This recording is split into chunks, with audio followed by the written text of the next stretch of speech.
Le président du Rassemblement national, Jordan Bardella, qui était attendu à un grand congrès conservateur, le CAPC. Il devait prendre la parole, il a annulé sa venue après que Steve Bannon, l'ancien conseiller de Donald Trump, se soit exprimé à ce même endroit quelques heures plus tôt. Steve Bannon qui est accusé d'avoir commis un geste qui ressemble effectivement à un salut nazi. Il s'en défend, il assure qu'il n'a pas commis de salut nazi. Malgré tout, c'en était trop pour Jordan Bardella qui a annulé sa venue, ne voulant pas cautionner un tel geste. Colère de l'orateur Steve Bannon qui apprend la nouvelle et qui s'est exprimé en des termes particulièrement fleuris dans un brouhaha et en anglais, on va vous le traduire juste après, au sujet de Jordan Bardella. On écoute Steve Bannon qui déplore l'annulation de la venue de Jordan Bardella. Il parle de lui. He's a little boy, not a man, and only men or women of strength can lead France. C'est un petit enfant et pas un homme, et seulement des hommes ou des femmes fortes peuvent diriger la France. Il ajoute: je l'emmerde comme j'emmerde tous ceux qui m'accusent d'avoir fait un salut nazi. Alors je ne vais pas vous le retraduire en anglais, et il précise qu'il avait déjà commis les mêmes gestes qui ne sont en rien des saluts nazis. A-t-il, oui ou non, cet homme commis un salut nazi? Déjà, c'est la première question qu'on va poser à ceux qui soutiennent cette organisation. Vanessa Bierscheffer, bonjour à vous. Bonjour. Bienvenue sur Sud Radio. Vous êtes la vice-présidente des Republicans Overseas en France, concrètement les républicains américains en France. Est-ce que vous croyez, vous, Steve Bannon, lorsqu'il assure qu'il n'a pas commis de salut nazi? Oui, je le crois, d'autant plus que j'ai regardé la vidéo et je vais vous dire, c'est 1/10 de seconde et ça finit par God bless you. Amen. Donc, je vais vous dire, le lien entre le nazisme, qui était particulièrement anti-chrétien et anti-catholique, et Bannon, tout ça me paraît être une vaste fumisterie. Alors, on revient, et précisément d'ailleurs, quelques jours après une autre polémique qui visait un autre soutien du président Trump. C'était cette fois-ci son ministre Elon Musk qui avait commis un geste particulièrement tendancieux qu'on n'aurait pas commis en Europe. Concrètement, est-ce qu'il y a une différence d'appréciation entre les États-Unis et l'Europe sur ce qui peut, oui ou non, rappeler des gestes nazis? Je pense surtout que c'est une propagande de la gauche et de l'extrême gauche. Ça va un peu plus loin que ça, hein, en Europe en tout cas. Écoutez, moi, la politique des réseaux sociaux, et quand je regarde les débuts de polémique et qui les a postés, pour moi, c'est la gauche libérale américaine. Ensuite, c'est un trait majeur de l'après-guerre de traiter tout adversaire politique de nazi ou de fasciste, hein, surtout des gens de droite, puisqu'à ce moment-là, on ne peut plus avoir de dialogue et on ne peut plus discuter. Je crois qu'il n'y a pas une très grosse différence entre la gauche américaine et la gauche française ou européenne sur ce plan-là. Sauf que là, précisément, on parle de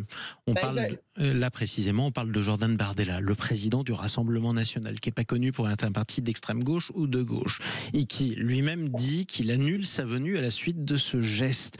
Concrètement, si même le Rassemblement national estime que ce geste va trop loin, c'est quand même qu'il y a un décalage très fort, Vanessa Bierscheffer, entre ce qui se dit et ce qui se fait à la droite de l'échiquier aux États-Unis, et ce qui se dit et ce qui se fait en Europe, non? Steve Bannon, comme les Républicains, n'ont pas changé de position politique. Par contre, le Front National, lui, a dû certainement changer de politique. Et Bardella, pour moi, et l'évolution du Front National, essaie de se rendre au centre de l'échiquier politique, voire même à gauche sur certains sujets sociétaux, donc en vue certainement d'élections. Donc, à mon avis, c'est un moyen de dire, voyez, nous, on est un parti du centre. Enfin, je veux dire, ils s'éloignent de plus en plus de la... Bon, mais c'est leur choix. Après, est-ce que M. Bardella avait peur de parler en public aux États-Unis? Était-il au niveau? On peut voir aussi d'autres explications dans ce geste qui est à peu près, à mon avis, plutôt ridicule. Alors, dont acte, si je suis votre discours, Vanessa Bierscheffer, je le rappelle, vous êtes la vice-présidente des Républicains de l'étranger en France.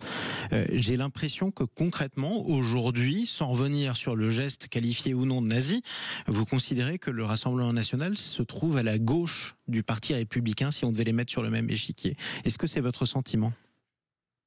J'ai le sentiment que la réaction de M. Bardella, ainsi que les propos qu'il a déjà tenus, il est dans la stratégie de centralisation, de rendre le Front National plus un parti de centre mou, et il n'a pas grand-chose à voir avec une opposition de droite. Voilà. D'ailleurs, je ne vois pas en France de mouvement équivalent au mouvement MAGA américain et au mouvement trumpiste. Je ne vois personne à l'heure actuelle qui l'incarne. Ce que vous appelez le mouvement MAGA, on le rappelle, Make America Great Again. En gros, ce sont tous les soutiens de Donald Trump. Le Rassemblement national, un parti de centre mou pour vous, vraiment, Vanessa Bier-Scheffer, c'est ce que vous venez de dire? Je pense que j'ai pas dit que c'est. Je parle de Monsieur Bardella. Je pense que son objectif à lui, c'est de se rendre plus lisse, plus comment dire, compatible avec la démocratie de centre droit, qui est voilà le régime politique actuel en France, enfin centre-droit, centre-gauche, on ne sait plus. Hein. Et donc, c'est sa stratégie à lui. Je ne m'explique pas autrement cette réaction qui était disproportionnée et par rapport au discours de Steve Bannon, dont les propos étaient tout à fait clairs et je ne vois pas comment on peut l'identifier à du fascisme ou à du nazisme. C'est une réaction qui, à mon avis, visait à faire parler de lui, Bardella, et à le faire passer pour quelqu'un de centre vis-à-vis d'une droite qui d'ailleurs est une droite tout à fait normale. Il n'y a pas ni fascisme ni nazisme dans les propos et le comportement de Steve Bannon. Je veux dire, il faut être de mauvaise foi pour le déclarer ou ne pas avoir vu le discours de Steve Bannon. Au-delà de cela, et on va parler de la situation internationale dans quelques instants avec notre prochaine invitée, notamment de l'Ukraine. Concrètement, lorsqu'on vous écoute, Vanessa Bier-Scheffer, et sans jugement de valeur aucun, on a l'impression que le gouffre n'a jamais été aussi béant entre l'Europe de l'Ouest et les États-Unis d'Amérique, ne serait-ce que dans la manière de penser, la manière de parler de la politique. On ne se comprend pas et on n'est plus du tout sur la même longueur d'onde. Vous le confirmez? Alors, je suis d'accord avec vous sur un certain point, c'est-à-dire que ce sont les élites et les partis politiques européens qui ne sont plus du tout sur la même longueur d'onde. Oui, enfin pour s'éloigner, il faut être deux, hein, Vanessa Bier-Scheffer, pourquoi pas, hein, mais...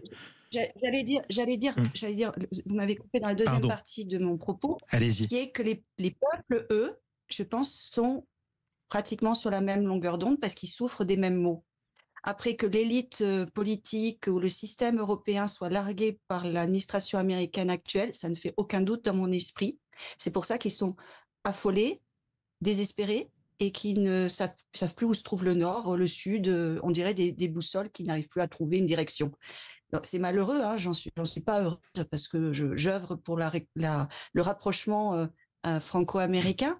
Mais on doit le constater, ils sont largués et pour l'instant, il n'y a pas de mouvement similaire en Europe, en tout cas en France, qui ressemble au mouvement MAGA, Make America Great Again. Merci beaucoup Vanessa Bier-Scheffer. Vous alliez dire, je crois, réconciliation, vous vous êtes retenue jusqu'après. Espérons qu'on n'en arrive pas là ou qu'on n'ait pas besoin d'en arriver là, à une réconciliation. Parce qu'il faut se brouiller quand même définitivement avant d'avoir besoin de se réconcilier entre les États-Unis et la France. Merci beaucoup. Je rappelle que vous êtes la vice-présidente des Republicans Overseas en France.